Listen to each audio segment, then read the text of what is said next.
While tensions rise in Crimea, Canadian consumers and businesses are seeing some of the most attractive borrowing conditions in years. The Bank of Canada will be keeping its low interest rate policy in place for now. But is the global economy out of danger? Economic stimulus is up following the recession 6 years ago, and the Bank of Canada doesn't seem to be anxious to raise interest rates anytime soon. Yahoo is unfriending Facebook. Users are now required to register for a Yahoo ID before they can use any of the site's services.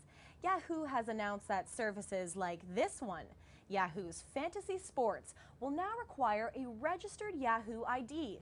This particular site is a popular place for sports fans to check out NHL action. The added ID means sports lovers can no longer sign in on their Facebook or Google accounts. The world's largest information technology giant, Cisco, will invest $100 million into its Toronto hub. It is one of the 4 new global innovation hubs. Infrastructure, technology, staffing, and operational costs are at the top of the spending list over the next decade.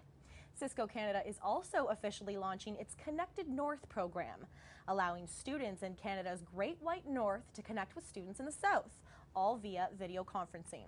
The exchanging of information is something students in Nunavut have been unable to do up until this point because of a lack of bandwidth. The plan is to convince the government of Nunavut to embrace the technology of the 21st century. Becoming an RRSP millionaire may not be as hard as you think. Diligent saving is important, but what works for one investor isn't always optimal for another. ETFs, exchange-traded funds, are similar to stocks, and they're rising in consumer popularity. If you are a long-term investor, it could be your best bet.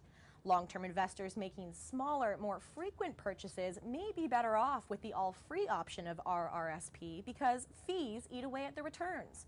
Bottom line, it pays to do the homework to avoid costly surprises. That's my wrap on business. I'm Shannon King. Back to you, Tamika.